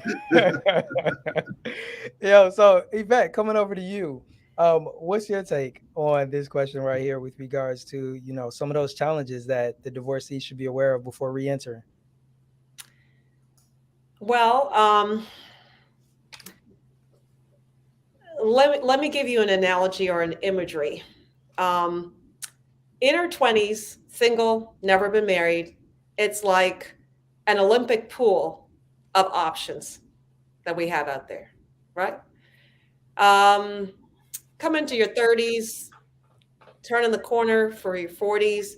It's like the pool in the gym or the community center, you know, the less lanes to deal with, just, you know, not as much out there. You come around your 50s, late 40s and 50s, it's a wading pool now. Like there's nobody in the pool hardly with you. Let's say you are, I'm just going to hit it all straight, and men don't get offended. And women, if you agree with me, definitely, you know, show me some love here. If you are educated, if you are a Christian and a celibate kind of Christian, if you are looking for marriage and looking for someone, even let's say you're looking for someone in your own faith, there, you know, there's some Christian denominations where everybody, you know, can blend. You can have some other religions like Jehovah's Witness, Seventh-day Adventists, Mormons and stuff, where it's even smaller a pool. Now you're looking at a thimble. You're looking at a cup of water, you know, for finding that person. And so a huge challenge, and I'm just going to come clean, a huge challenge for me has been all of the above, you know, and, you know, love my Black men, but I am open to white, Asian, even Hispanic, Indian. Yeah, because it's the only way you can expand that pool. It's the only way you can give some push on that pool. Because when I say puddle, there you go. There you go. Brittany coming through in the clutch for you. Ladies, you got to push on that pool and bring in other racial ethnicities and cultures. I mean, it's okay. It's okay. Thank you for appreciating the pool analogy. Yep, I've been working on it. That's my challenge.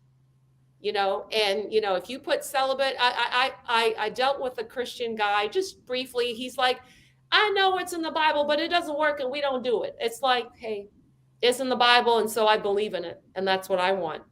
And so I see you later. You know, let's keep it pushing.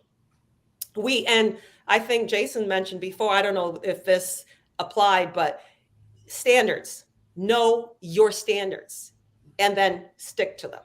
And if it means that it's another month or it's another year and it's been 7 for me and I don't have a horn through my head, then it is what it is. It gives us time to work on our purpose. It gives us time to work on our LLC. That's all it does. And keep trusting in God. Indeed. Amazing. I just want yes, Styles. to touch on something that she mentioned earlier in terms of you know, the older you get or the more separated you get from what's happening in the world. You know, I see that with my mom. She's a widower, and she had or a widow, and she had what they call it, dated maybe, I want to say 5 or 10 years after my dad had passed, and it was challenging for her at that time, of course. But now she's at the point now, she's in her mid 60s, and she's, you know, looking at the even smaller dating pool. How she always describes it to me, it's full of drunkards and and some other words I can't use on this show. But, you know, at this point now, her basically what her desires or her goals have had to be adjusted and changed, at least for her, because she feels like that dating cup is so small now. You know, she's the type of woman that she loves to travel. She loves to do certain things, and you know, she's very athletic. And then, you know, she's, you know, in her being in her mid 60s, she's, you know, she wants to date men that are either her age or older, and that just means that they are not, you know, in the greatest shape, and they have their ornery ways and all the other things that she has to deal with. And so now she's at the point where she's like, she doesn't even desire to be married again. She just wants somebody who can not get on her nerves at this point. Yeah, I appreciate you for sharing that. Yes, Yvette? I forgot to mention athletic. Yeah, because I'm outdoors all the time. I'm outside all the time. I'm healthy with no, you know, so it's also looking at men. What were you doing 10 years ago? You know, so that when you come into the next decade, you're healthy and strong to do the things that I want to do. Yeah. Thank you, JD Clay. You sent so much love there. Oh yeah, she was definitely showing some love and breaking it down, the thimble, the puddle, and now a cup. Yes. Yes, indeed. So what I wanted to do, we actually had a comment that came in from Black Belt, Dojo of Manhood. I want to bring this one to you, Jason. He says, if everyone is saying that the dating pool is full of urine, doesn't that mean both men and women of the majority are not the catches that they think they are? What's your take on that? I think that I think if we say it's full of urine, then yeah, perspective is definitely going to have to change as far as when we go out in a dating pool. For me, I got a couple of things I'm gonna say to this, and then a few things about that last question about what challenges. Okay. With the dating pool and it's full of urine, it's like from the perspective of everybody going out here dating, we all have issues. So we all, you know, urine, we say, you know, in that aspect. But when you're dying of thirst, you know, urine is also a life-saving liquid from what I've been told. Ain't been in that. What I'm saying, so it's like there's still aspects of it where, you know, you actually could utilize it. But when I'm saying all that to say, we all have good things that we bring to the table, but we all have issues that some may or may not have recognized. So our accountability levels are different. Our self-awareness is different. The process of learning each other is different, and we need patience for that. Patience is vastly different. My patience is long-standing, like Job type patience, day in, day out. That's how I am. My wife's patience is that thimble communion cup y'all was talking about earlier. That's her patience in traffic. And I'm just like, you know, it's all good. We're going to get there. And she's like, you know what? I got to get out the car. I got to get out the car and go. I'm like, no, you can't do that. So just like that, those different things. So, but as we're looking at that and realizing our issues and stuff like that, we have to learn to compromise, figuring out you know, since like I said, we all have issues. As I'm unpacking my issues and my perspectives and my beliefs, then, you know, do I give my person I'm dating the grace to unpack theirs without judgment? So that's the thing. And I know from a guy's perspective, you know, if you ask me about things I've done in the past, there are certain things I'll say and because from a male's perspective, I'm like, oh, I did this and this. If she tells me she did the same things, I'm like, so I guess that's how you was raised. You know, that type of judgment is like, no. This is, you know, this is a two-way street. Women can, you know, have experiences just like you have. Also, real quick, we're talking about the dating pool as you're in it, or just the perspective of dating before. Be prepared to be let down. When I was dating, I was not prepared to be let down because in every story, there's a bad guy. I was the bad guy in certain people's dating stories who could come on here and be like, yeah, he was terrible. You know, he was there and then he wasn't. So unfortunately, I was not prepared to be let down. And there were times where I was let down in the dating process. So I learned that, you know, that is a possibility. So so that was something that, you know, as far as dating, I was not prepared to, but I learned that happens. Not any issue of mine. Some people have their own issues they're going through, and therefore they let me down unintentionally because they were dealing with their own stuff.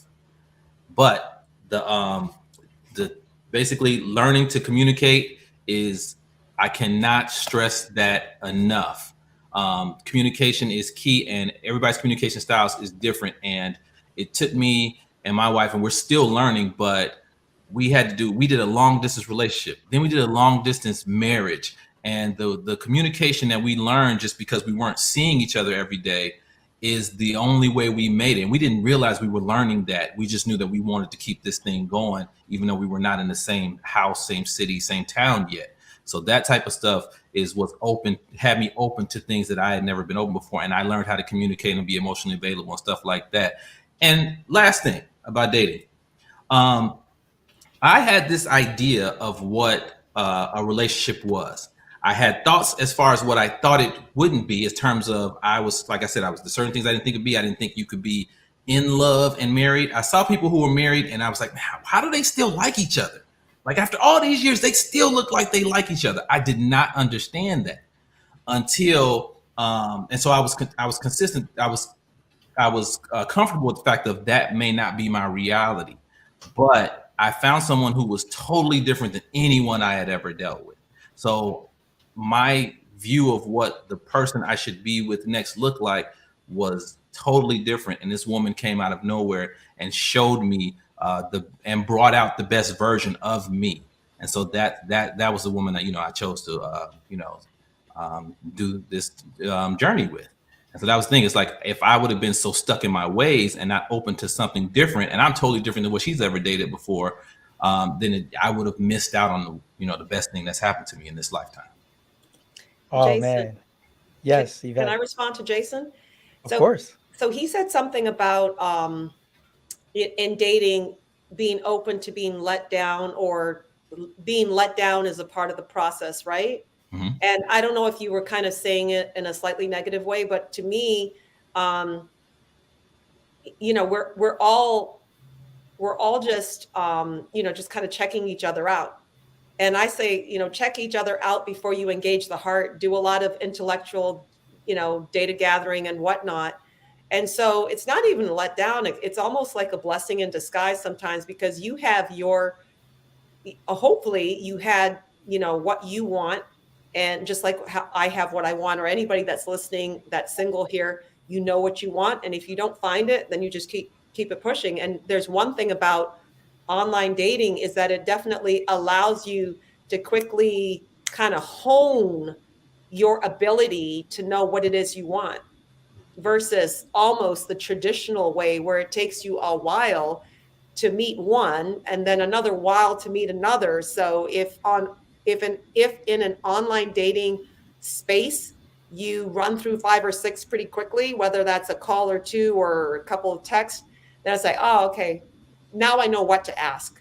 Oh, okay, now because sometimes I'll say to people, online, I'm like, so do you speak Igbo? Do you speak Yoruba? And the picture looks nothing like somebody that would speak that. And I'm not going to go any further, but I've just learned to sometimes, and I apologize, don't really mean to knock anybody who understands Igbo and Yoruba right now. It's just that there are a lot of people that are not who they say they are. And then, I would just say at the same time, I love the fact that when you found who you thought was really that pearl, you held on. And that's something that men should really, because we can't hang on. We women, we can't hang on to you because you'll shake us off and just keep it pushing. True. But you, the men, you're the leaders in the relationship, and you should kind of, own that space. And so it's like, I will always remember how you said I would not let her get too far, because too far, she's gone. Yeah. So you're keeping her within however that looked like to you, distance of yourself emotionally, and you got her. I did get her. Yes. Yeah, indeed. Yeah. Beautiful. So before we wrap things up tonight, I want to give some shout outs for those who have been contributing to our show. So I want to just say shout out to Denise, Portia, JD, Nicole, Katiwe. Thank you guys so much for continuing to support our show. It means the world to me. And there was one last question that came in from my man Styles. Portia actually asked this question. So let me pop this back up on the screen for you. So Portia wanted to know, Will, do you think that the time invested made it hard, or was it more of the love lost that hit harder? for me, and she's talking about my divorce Yes. and the relationship I had with my ex-wife. And for me, it was more of the love that was lost. Unfortunately, I have a very I have a disproportionate viewpoint of time. Like I don't look at time like other people do, mainly because I have very, very bad short-term memory. And I actually will get emotionally disattached from people from not having proximity, which is something that happened in that long distance relationship.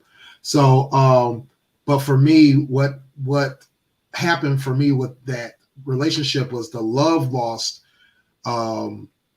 Was basically the heartbreaker for me. It was understanding that I had to take this relationship. Like I said, I felt like she was my soulmate, or that she was the love of my life at the time. And I had to say, okay, now I got to pack this up and I got to bury this. And also feeling like, what did I do wrong that failed this relationship? Or what can I do better to see the red flags or the things that don't line up before I get that deep into it. So there was a lot of questions. There was a lot of, back and forth in my mind, backtracking, trying to decide if I was going to stay in the relationship or leave. Ultimately for me, the trust thing was the biggest problem, because I trusted her implicitly. There was so much that I, depended on her for, in terms of being my helpmate, and being a woman who was basically my conscience, my that hunch, when we talking about the hunch, I had a good intuition and a hunch myself, but being able to rely on her to say, hey, what do you think about this? And then have her give me a different perspective, and then her hunches be even more correct. So it was like losing that, it's like losing a part of myself. So it became the biggest heartbreaker for me, was having to lose all that. So I'm sure the time helped create that, but the fact that what I was feeling was what made me feel more hurt by all of that. And it could have been in the first year or the 8th year, like it was, but it was still just what I was losing in all of that. Wow. I really appreciate your transparency and your willingness to open up and share your experiences. And thank you for taking the time to answer Portia's question. Now, before we wrap up for tonight and get everybody's closing words, I did want to give everybody an opportunity. If you wanted to show some love and support for our channel, you can go over to Ko-fi. So I know a lot of people are familiar with Patreon. I like to use Ko-fi, this new platform, because not only does it offer us the opportunity to have memberships just like y'all have over on Patreon, but for everybody, they don't want to do a membership or a monthly commitment. So you actually have the opportunity to make a one-time donation. And as you can see, I have a goal of hitting $500 a month. And the primary reason is so that I can take care of the social media aspect of promoting Right to Real Love. So if you want to contribute to the show, if you know anybody who does social media, that would be a huge help, as well as good as a financial donation. If you know somebody who does social media management or creates graphics or anything of that nature, definitely reach out to me and let me know. But you can go to righttoreallove.com/support. When you do that, it'll take you over to this Ko-fi page. But thank you to Denise, Portia, JD, Tiffany, Asia, Nicole, and Katiwe. All of them have supported the show over the course of time since we've been rocking out. And I just want to give everybody else the opportunity to do so as well, if you would like to. So I'm going to drop that link in the chat. But before we wrap up, I want to go to each of my amazing guests tonight and just thank you guys. Thank you, Jason. Thank you, Yvette. Thank you, Styles, for all coming on the show and joining us tonight. We got 5 minutes before we wrap, and I'm going to give each of you the opportunity to share your closing words before we go. So let's start with you, Yvette. I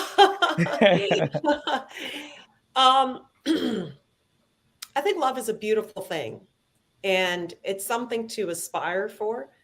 I think to know true love and to be able to love unselfishly is to know the love of God. And when he pours into us, because we seek for his wisdom, then we have that ability to give love back to others in an incredible way. Pair that with a sense of commitment and fun, and it's just a win-win situation. I have poured some of that into my thoughts on my book. I will share just again the relationship playbook for women, 7 questions to ask you and your soulmate. Would love to have your support over there on Etsy, and look forward to continuing the conversation.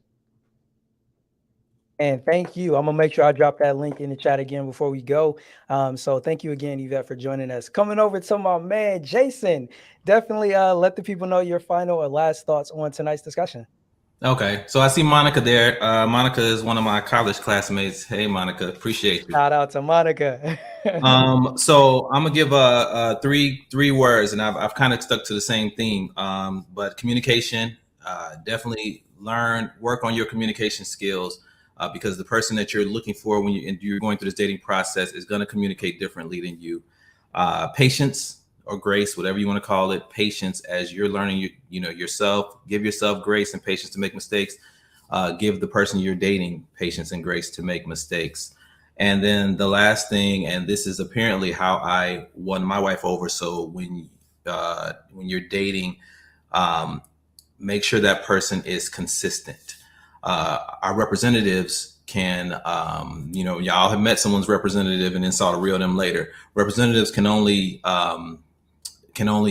be who they are for a certain amount of time. Then the consistency will fall apart. The interest is gone. All that the new shininess fades away. Consistency apparently is what my wife said I was able to do with ease, and so that is something that I would say look for. When you're gauging if someone is actually genuinely interested in you, do they have consistency over the long term and not just, the initial shiny new consistency that everybody does for the first month to 3. Oh man, amazing. Thank you, Jason. And coming over to you, Styles, definitely let the people know how they can support you again and provide your last and closing words with us on tonight's topic. Yeah, once again, come visit me over at gftradioshow.com. Like I said, Monday nights, 10 p.m. Me and my co-hosts do various topics throughout the week. GFT stands for Grown Folks Talking, so we do a lot of very mature and insightful and needed conversations that grown folks are talking about. So make sure you join me over there. And then, like you said, for my last words, just basically know yourself. Know your needs and get out there and don't be discouraged. You can find love after divorce. Wow, that's good stuff. Amazing. Yo, tonight has been absolutely amazing. Great, a large part because of our amazing panelists, man. Thank you again, Yvette, Jason, and Styles for joining us on the show. For those of you who are tuning in, come back next week, same time, Tuesday, 7 p.m. Eastern time. And we got a special for y'all next week. It's going to be a men chat, all male panel. As y'all saw, we had 2 of the brothers who will be joining us next week. Chime in the chat, my man Brian and Q. So make sure you tune in for that. But with that being said, that's it for tonight's show. I'll catch you guys next week. Panelists, please stay on and we'll wrap up shortly. So I'll catch you guys next week. Stay blessed.